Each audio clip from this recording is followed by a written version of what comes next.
Je suis Linda Benalou, j'ai 36 ans. Je suis RH au sein de la banque HSBC. Je gère la banque de détail au sein d'HSBC. Ça fait 11 ans exactement que je suis chez HSBC. Je suis arrivée un peu par hasard chez HSBC parce que en fait, j'ai passé le barreau de Paris. Donc j'ai fait des études de droit. Et j'ai loupé une fois, j'ai loupé une autre fois. La deuxième fois, je me suis dit, bon, je vais faire un petit job d'été quand même. Et c'est ce que j'ai fait. Alors, je ne me rappelle plus si j'avais envoyé un CV et j'avais commencé dans une agence en tant qu'auxiliaire d'été. Et ensuite, le DRH avait fait un petit tour dans les agences et m'avait vu, il m'avait dit, ah, mais vous ne voudriez pas faire autre chose. Donc c'était assez drôle en fait. Donc je suis arrivée au recrutement. Et je ne savais même pas comment on recrutait une personne. C'est-à-dire que je ne connaissais rien de rien. Je ne savais pas ce qu'on faisait dans une banque, mis à part des conseillers bancaires. Je ne connaissais pas autre chose qu'un conseiller bancaire. Je ne savais pas ce qu'était une ligne accueil. Le marché des entreprises, je ne connaissais pas. La banque d'investissement, je ne connaissais pas. Et je suis arrivée au moment où le recrutement externalisait toute son équipe en Pologne. Donc je suis arrivée dans un moment assez compliqué en fait pour la France, où en fait tous les postes étaient supprimés et on externalisait en Pologne. Alors quand je dis les postes supprimés n'étaient pas supprimés, en fait ils étaient tous les gens qui étaient recruteurs allaient sur d'autres fonctions, mais n'étaient plus recruteurs. Et donc c'était une équipe en Pologne qui ne savait pas non plus ce que c'était le monde du marché français, en tout cas pour le recrutement. Et je me suis retrouvée dans un environnement pas hyper sain pour moi, parce que je me suis dit, les pauvres, ils n'ont plus de job, alors qu'ils en avaient un. Et moi, c'était ma première expérience dans le monde du travail. Ils n'ont plus de job. Les pauvres, les Polonais, ben, ils ne comprennent pas parce que les Français ne veulent pas les aider. C'était hyper complexe comme sensation. Nous n'étions plus que deux, moi en CDD. Donc pour une juriste, je suis restée quand même 4 ans en CDD. C'était assez... donc on était deux personnes sont restées, une qui était censée faire tout le lien avec l'équipe qui était le onboarding était on a fait du outsourcing, pardon. Et ensuite c'était assez drôle parce que au fil des années j'ai eu le barreau, j'ai retenté, j'ai eu le barreau. Et finalement, je me suis dit, bon, bah, je veux vraiment pas continuer, je veux faire ça. Alors, je veux faire ça, c'était, je veux être recruteuse. Et je veux être recruteuse dans quoi on ne sait pas encore. Et je suis encore en CDD. Donc, c'était un peu bancal. Mais, je sais pas, c'était quelque chose qui me plaisait bien. Le monde de la banque me plaisait bien. Les gens étaient avenants, hyper accueillants. Donc ça, c'est pour la petite histoire d'HSBC. Aujourd'hui, c'est vrai que ça fait 11 ans et c'est quelque chose qui m'anime tous les jours en fait, parce qu'on rencontre plein de gens. Moi je suis le type de RH qui va aller dans les agences avec le sac à dos, qui va aller parler aux gens, que ce soit de la ligne accueil à la ligne managériale. Pour moi, tous les collaborateurs ont leur importance. Je ne parle pas qu'aux managers, parce que ça aussi, c'est vrai qu'on a tendance à se dire oui, mais la RH ne parle qu'aux managers. C'est quelque chose que j'entends beaucoup. J'essaye d'être différente en fait pour leur dire, moi je suis à côté de vous, je vais essayer de comprendre. Si demain il y a une problématique, déjà je saurai qui vous êtes. Et surtout je comprendrai la problématique, et surtout je serai le plus objectif possible. Et ça c'est hyper important.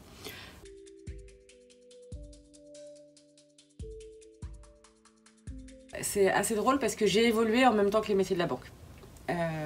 Puisque je vais parler de ce que je connais le mieux, c'est-à-dire la banque de détail. Comme je vous l'ai dit, j'ai été recruteuse pendant très longtemps, pendant un laps de temps. Après, depuis 2016, donc, je suis au sein de la DRH, donc de banque de détail. Et donc, j'ai suivi pendant ces 11 années, j'ai suivi toute son évolution. D'un côté recrutement et de l'autre côté accompagnement des collaborateurs, montée en compétences. Il y a eu pas mal de programmes de transformation, parce qu'aujourd'hui la banque de détail c'est quoi finalement? La banque de détail c'est l'idée qu'on avait avant d'une agence bancaire, c'était il faut prendre rendez-vous avec le directeur d'agence il peut me faire très peur, j'ai peur qu'il me refuse mon crédit, il faut que je prenne rendez-vous bien en avance parce que quand même il a un emploi du temps très chargé. Ça c'est un peu le postulat, en tout cas que moi, ma génération, hein, on avait de se dire oh là là, et de part je pense nos parents aussi qui souvent, moi en tout cas mon père qui était chef d'entreprise disait j'ai rendez-vous avec mon banquier, je vais l'inviter à déjeuner. Ça n'existe plus déjà. Ça n'existe plus. Celui qui veut déjeuner avec son banquier, c'est un peu compliqué avec tout ce qui est blanchiment d'argent et autres, lutte anti-blanchiment d'argent. C'est assez complexe. Aujourd'hui, le métier a beaucoup évolué parce qu'il n'y a plus de visites. Il y a de moins en moins, en fait. C'est pas qu'il n'y a plus, c'est faux. Il y a de moins en moins de visites en agence. C'est-à-dire un client va se déplacer de moins en moins. Il y avait des études pas très récentes, mais moi, ça m'avait beaucoup impacté. En 2010, il y avait 57% de clients qui allaient en agence. En 2016, on était passé à 23%. Donc c'est des études qui sont assez anciennes, hein, mais pour autant qui sont hyper impactantes parce qu'on se dit, si le client ne vient plus en agence, qu'est-ce qui va se passer ? Donc nous, en 10 ans, moi j'ai connu un plan de transformation où on a voulu faire évoluer la ligne accueil. Ils sont passés de chargés d'accueil, du simple accueil, à attachés commerciaux. Dans l'attaché commerciaux, il y a le mot commercial. Souvent, les collaborateurs de la ligne accueil sont des gens qui sont administratifs. Et en tout cas, le but était de les faire monter en compétence sur la partie commerciale. Ensuite, récemment, on a fait un plan de transformation qui s'est appelé Nouveau modèle de distribution, où là, on a tenté de spécialiser nos collaborateurs. Parce que qu'est-ce qui se passe aujourd'hui? C'est qu'un conseiller bancaire, avant ce projet, un conseiller bancaire faisait tout. Du crédit, devait gérer la carte bleue du client, devait gérer sa partie gestion de patrimoine, parce qu'il ne faut pas oublier qu'HSBC est une banque qui fait de la gestion de patrimoine.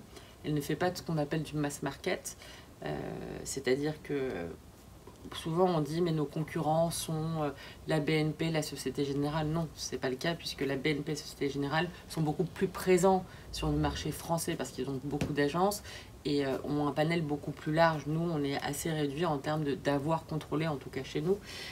Donc je reviens sur le principe de l'évolution de nos métiers et on s'est dit il vaut mieux les spécialiser. Parce qu'en plus, on s'est dit quand on est généraliste, finalement, on n'est pas si bon que ça. On est bon partout, mais nous, on avait besoin que chacun pouvait... On avait cette nécessité que chacun pouvait exceller dans son domaine. Et on s'est rendu compte que finalement, en divisant la partie IMO, la partie gestion de patrimoine, finalement, beaucoup ont excellé dans tout ce qui était montage de crédit pur et dur, avec toute l'approche client, évidemment. Et pour les conseillers bancaires, de la même façon, ils savaient comment conseiller et ils conseillaient vraiment mieux en termes de gestion de patrimoine. C'était des spécialistes de gestion de patrimoine. Ils n'avaient plus tout ce volet crédit qui, pour nous, est un vrai facteur comment dirais-je, de richesse. Pour autant, une fois que notre client a son crédit, si derrière on ne le suit pas en termes de gestion de patrimoine, aucun intérêt. Dès qu'il y aura un autre concurrent, il partira. Parce que la concurrence, quand même, elle est dans tous les domaines bancaires et rude, parce qu'après, on a eu tout ce qui était les pure players.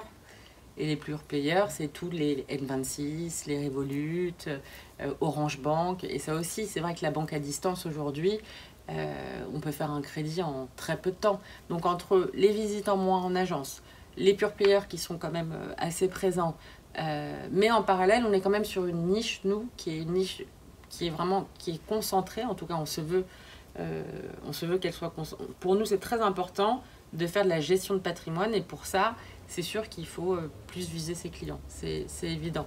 Donc on a spécialisé nos collaborateurs et la dernière trouvaille, et je trouvais ça très bien, on va créer à partir de septembre ce qu'on appelle des conseillers bancaires. Donc en fait c'est entre la ligne accueil, donc des gens qui sont encore administratifs, même si on a fait pas mal d'évolutions, et entre le job de conseiller patrimonial ou de conseiller premium au sein de nos structures. En fait, on va leur demander de continuer à faire leur job, c'est-à-dire d'accueillir la clientèle, d'être en appui auprès de nos conseillers. Et en plus, on va leur demander, et ils vont avoir des objectifs individuels, on va leur demander de pouvoir vendre quelques produits, des produits simples, Et chez nous, en tout cas, c'est ce qu'on appelle des produits non wealth, donc des produits non patrimoniaux. Parce que pour ça, il faut quand même une formation, il faut des certifications, donc c'est assez complexe. Et le but, en fait, dans ces changements de banque, et tout le monde les vit, hein, sauf que nous, en fait, on les vit de manière un peu moins conséquente parce qu'on est beaucoup plus petit, parce qu'HSBC, finalement, c'est 230 agences dans toute la France, comparativement aux autres concurrents bancaires, peu importe que ce soit la BNP, le Crédit du Nord, la Société Générale ou autre. C'est vrai que nous, l'impact est bien plus petit lorsqu'il y a une fermeture d'agence ou lorsque on veut faire évoluer les gens. C'est vrai que moi, typiquement, dans la structure, en tout cas, moi, je gère sur toute l'Île-de-France parce que j'ai un portefeuille, je gère 1000 personnes sur le réseau parisien. Ce qui n'est pas énorme finalement comparativement à d'autres secteurs bancaires. Et quand même une belle évolution, ça c'est pour le pur et dur du marché, en tout cas du marché bancaire. Nous, côté RH, on a voulu aussi changer un peu la donne parce que souvent on entend oui, mais on ne connaît pas notre RH. Oui, mais parce qu'on ne sait pas qui c'est. Alors certains sont de mauvaise foi, hein, parce que ça c'est humain. Nous sommes tous de mauvaise foi à un moment donné. Et quand on leur dit ah bon, vous ne connaissez pas, mais on s'est vu il n'y a pas très longtemps. Là, ils nous disaient oui, oui, mais bon, je ne vous ai pas reconnu. Bon, il y a toujours. Et c'est vrai que nous, notre approche, c'est vraiment d'être proche du client. Et notre client, comme je l'ai dit tout à l'heure, c'est que ça soit de la ligne accueil jusqu'au top management, donc le patron de la banque. Pour nous, c'est hyper important en fait d'être proche d'eux et de comprendre ce qu'ils font. Parce que c'est moi, en fait, lorsqu'on m'a présenté le poste de RH au sein de RBWM, donc la banque de détail, j'aurais dit oui, mais moi, si c'est pour parler d'une évolution d'un collaborateur que je ne connais pas, sur simple, disons, avis d'un manager ou d'un autre manager, j'ai besoin moi aussi d'avoir mon avis. Parce que parler d'un collaborateur par le biais de 10 mails ou 15 mails, je vois pas trop l'intérêt finalement. Mais ça, c'est du travail, c'est-à-dire il faut se déplacer, il faut y aller. Quelquefois, la RH n'est jamais... Et ça, c'est normal, parce que la RH, on a l'impression qu'elle est sur son petit dernier étage, en train de tout gérer sans rien connaître. Et c'est vrai que nous, on a voulu donner un effet différent, en étant hyper accessible. Mais ça, tout ça, c'est un vrai investissement. Mais c'est un gain de temps énorme. Parce que moi, dès lors qu'on me parle de quelqu'un aujourd'hui, alors pas tout le monde, évidemment, il y a les nouveaux entrants, il y a eu le Covid entre-temps, donc je ne connais pas tout le monde, mais beaucoup, j'en connais beaucoup. Ben, je sais qui ils sont et on peut, de cette façon, on peut anticiper à faire des mobilités, aller chercher les personnes en leur disant « vous êtes fait pour ce poste », chose qu'on ne faisait pas avant en fait. On va tenter d'être proactif et ça c'est hyper important, clairement. Oui, très bien. Et du coup, justement, à tous ces jeunes qui s'intéressent sur ces métiers de la banque, quels conseils auriez-vous envie de donner et quelles sont les compétences aussi qui peuvent être valorisées? Alors, il y a plusieurs sujets en fait. Lorsqu'on avait mis en place justement les jeunes diplômés, moi j'étais à l'initiative de ce projet, le métier voulait exclusivement des Master 2 en gestion de patrimoine, de Paris-Dauphine ou bien de Clermont-Ferrand. Donc on leur a dit ok, on va tenter, mais tentons et on verra. On a fait beaucoup d'entretiens avec eux, on a fait des sessions de recrutement. Le principe était simple, le matin on faisait une présentation de ce qu'était l'entreprise avec tous les directeurs du réseau, les directeurs de groupe qui sont un directeur de groupe à plusieurs agences en fait, et c'est délimité géographiquement. Et en fait, ensuite des entretiens en binôme avec et le métier et la RH de ces jeunes collaborateurs. Donc on avait fait des sessions spécifiques de master. Et en fait, on se rendait compte que finalement, certes, c'est très bien de faire ses études, c'est très bien d'avoir des masters.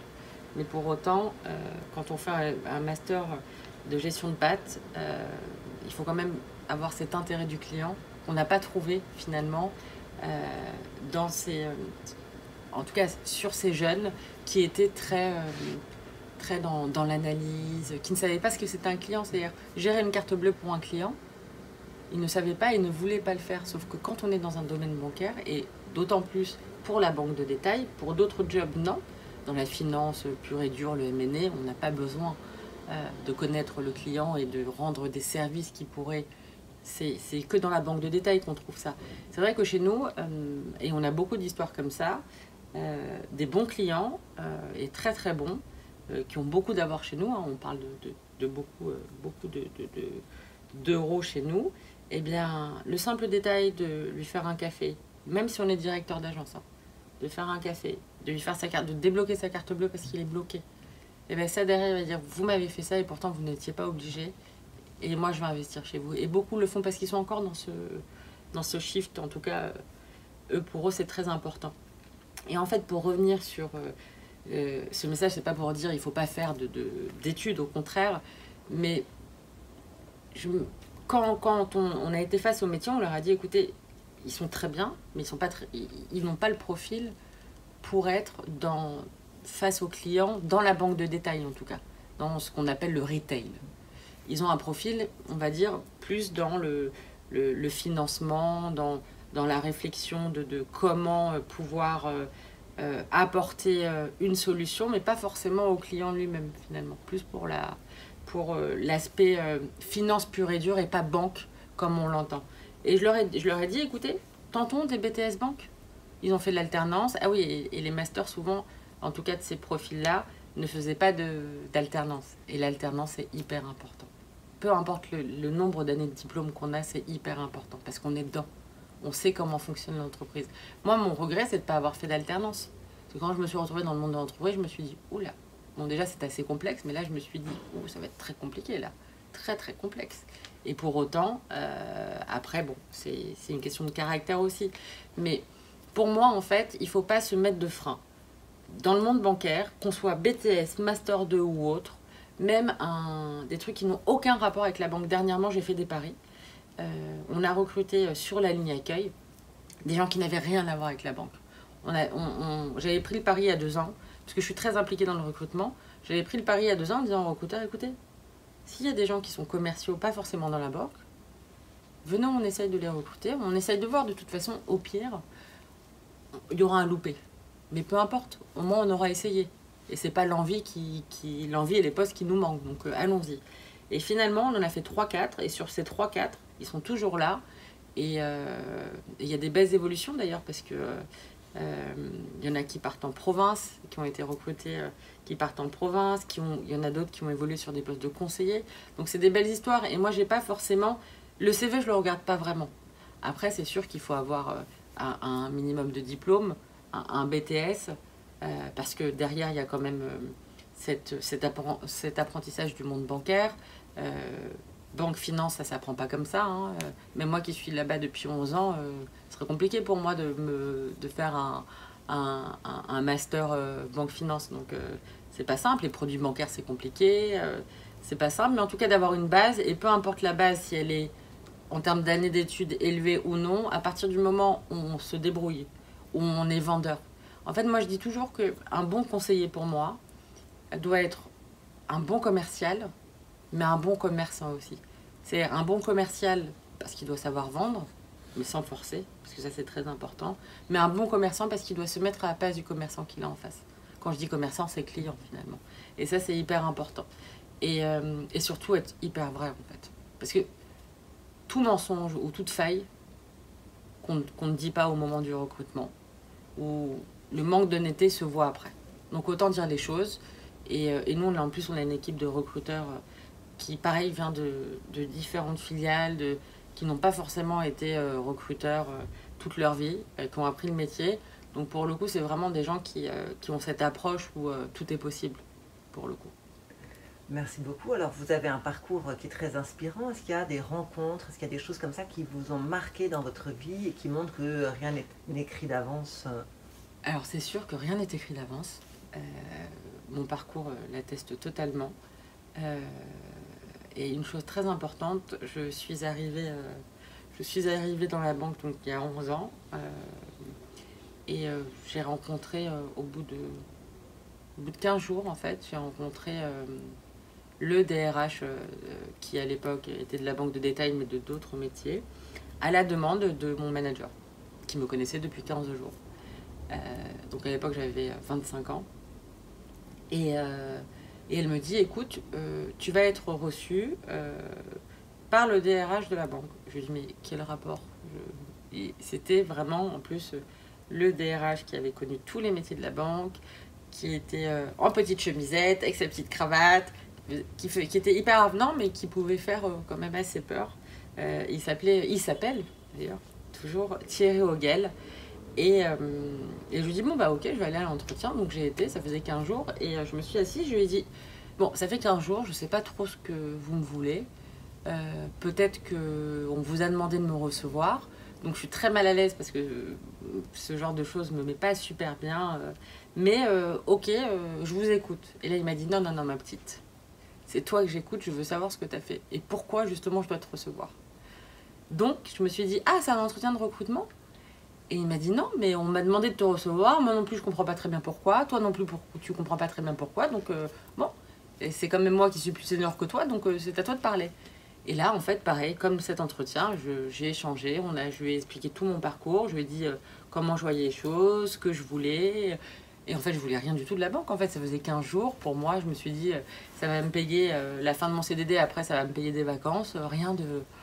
Et lui m'a toujours accompagnée. C'est-à-dire que lorsque après j'étais au recrutement, il m'a bon déjà tous les matins. Alors lui il avait toujours un petit papier et un petit crayon à papier. Il lui venait très très très, très tôt le matin, pardon. Et en fait à 7h30, il me mettait où en sont les postes à pourvoir, où en sommes-nous, pourquoi là tu n'as pas recruté, pourquoi là tu n'as pas avancé. Et moi, j'allais le voir vers 9h30. Quand j'arrivais, il me dit bah, tu arrives tard quand même. Hein. Bon, on avait encore cette culture, parce qu'il y a encore cette culture du présentéisme hein, quand même qui est assez présente. Je lui dis mais de toute façon, Thierry, je ne vais pas faire des entretiens de recrutement à 7h30 du matin. Les premiers, ça commence à 10h. Donc, je ne vais pas venir, sauf erreur de ma part, je lui disais tous les matins quand même quasiment. Je lui dis je suis 4 forfaits jours, donc que je fasse 1h, 2h ou 20h, même si ça vous arrange plus que j'en fasse 20, en rigolant. Et lui m'a beaucoup, vraiment, il m'a suivi il m'a beaucoup suivi pendant des années. Et d'ailleurs, c'est lui qui m'a proposé le poste de RH en 2016. Il m'a dit écoute, moi je suis partant, je vais m'en aller. Mais je voulais, avant de partir, te proposer ce poste de responsable ressources humaines. Il est fait pour toi. Et moi, j'étais pas très à l'aise parce que c'était suite à un départ d'une personne. Et fallait que je lui annonce moi en plus que je la remplaçais. Donc, c'était pas très... un peu difficile pour moi. C'était une expérience pas très simple. Mais pour autant, en tout cas, une chose est sûre, c'est qu'il m'a toujours accompagnée. Et même lorsqu'il est parti, il a quitté l'entreprise et est parti à la retraite, il prend souvent de mes nouvelles et il m'a dit tu vois finalement on s'est rencontrés il y a X années et tu as toujours en tout cas tu as toujours relevé le challenge et pourtant c'était des métiers que je connaissais pas moi. Quand il m'a dit tu vas devenir RH, il faut faire quoi, qu'est-ce qu'on fait, comment? Il m'a dit déjà tu as l'avantage, c'est que tu connais le métier, après le reste tout passe. Et c'est vrai.